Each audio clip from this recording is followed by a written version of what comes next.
kay atong tan-awon katong nahauna og ikaduha nga mga sugo nga gisgutan nga bag-o pa lang nato mga kaigsunan.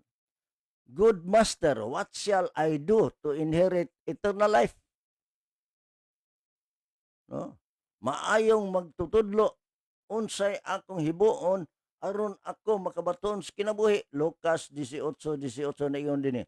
And a certain ruler asked him, saying, Good master, what shall I do to inherit eternal life? Maayong magtutudlo unsay akong buhaton aron ako makapanunod. Sa Lucas 18 na iyon din eh. 18. Og ang usa ka punuan ng ngutana kaniya nga nagaingon, maayong magtutudlo unsa may akong buhaton aron ako makapanunod sa kinabuhing dayon.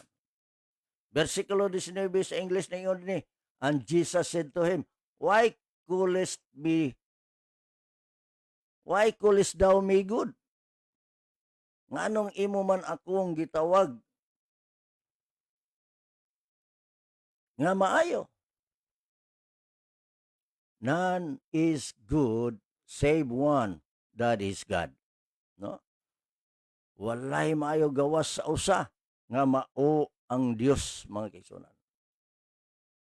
Thou knowest the commandments. Yun ni, ikaw nahibalo sa mga sugo.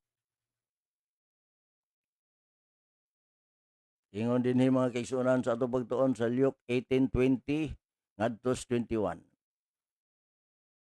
Do not commit adultery. Do not kill. Do not steal. Do not bear false witness. Honor thy father and thy mother. Dili ka manapaw, dili ka magpatay, dili ka mangawat, dili ka magsaksig bakak, tahura ang imong amahan ug inahan. Sa versikulo 21, kining maong usa ka tawo nangon siya. And he said, all this have I kept from my youth up.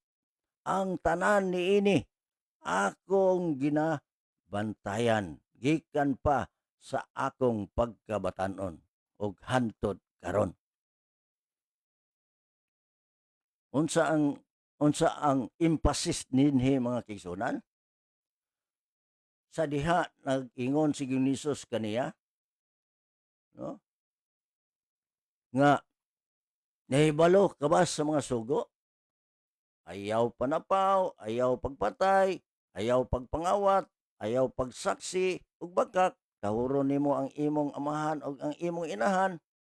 Ingon pa niya, akong ginabantayan kini sukad pa sa akong pagkabatanon ug hantod karon. Kalaing pagkasulti mao,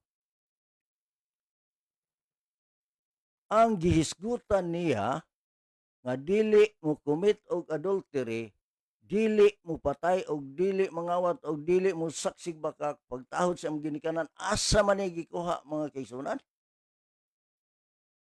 Ha? Kini nga teksto mga kaigsunan sa balang kasulatan, gikot kini didto sa daan mga kaigsunan. Pero ang pangutana, ato ning padayonon mga kaigsunan, asa day ni gikutlo nga pagkasulti? Kamo mga igsoon, musugot mo sa dili, kini gikutlo ni didto sa daan nga testamento mga kaigsunan.